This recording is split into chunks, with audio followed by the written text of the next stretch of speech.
Joining us tonight is Fred Fleitz, national security expert, president of the Center for Security Policy. Fred, it is good to see you. Happy New Year to you. Happy New Year. And to all around the country, indeed the world. So let's turn to the president's resolve, his adamant insistence that Iran simply will not have a nuclear weapon, no matter what it seeks. Well, let's think about what Iran said today. It said it wasn't going to comply with this agreement any longer. Iran's been saying that for the past 9 months. It's an effort to try to put the pressure on European states. It's an effort to cause trouble in the United States.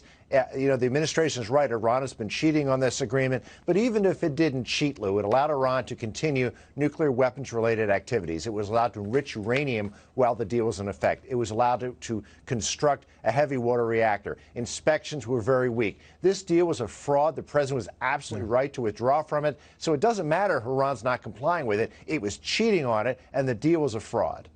Yeah, and as, by the way, we documented much of that just before introducing you. So I just like to turn, if I may, to the president's resolve to stop this, no matter, I mean, implicit in his statement today, it sounded, frankly, more like a promise than a warning or a threat.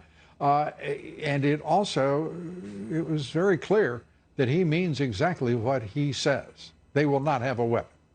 Well, let's think about what the Democrats and the mainstream media is saying. They're basically saying... Do we have to do that? Well, no, but this listen... is so tiresome. But see, they're saying that it was wrong for the president to act against a terrorist leader because the terrorist leader his group might respond with terrorism, or his state might respond with terrorism, even though they were already planning terrorist attacks.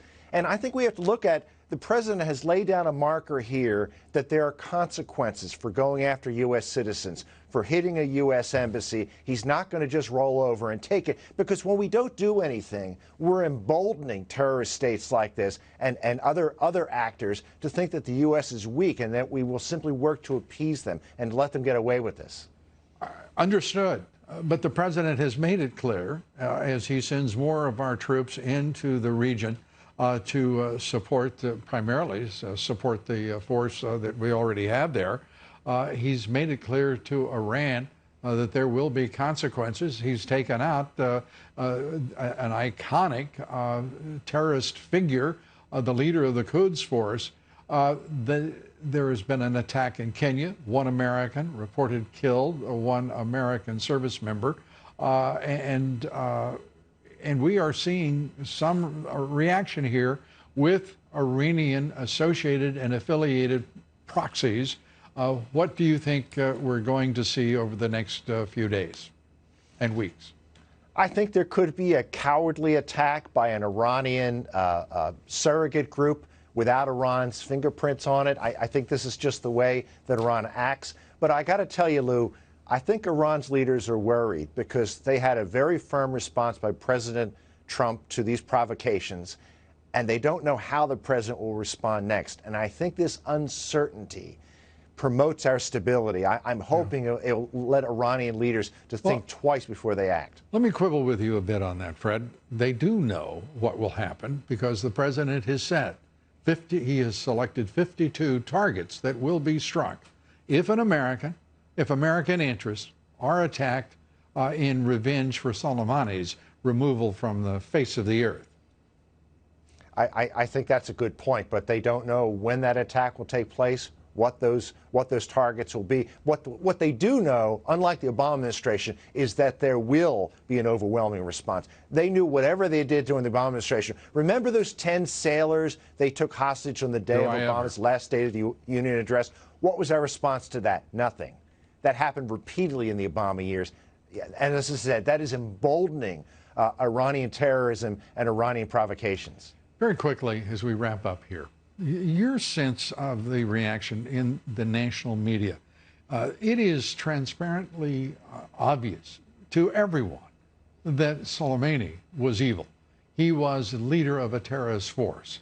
He carried out attacks against U.S. troops. The Iranians responsible, by some estimates, for as many as a third of our casualties in Iran.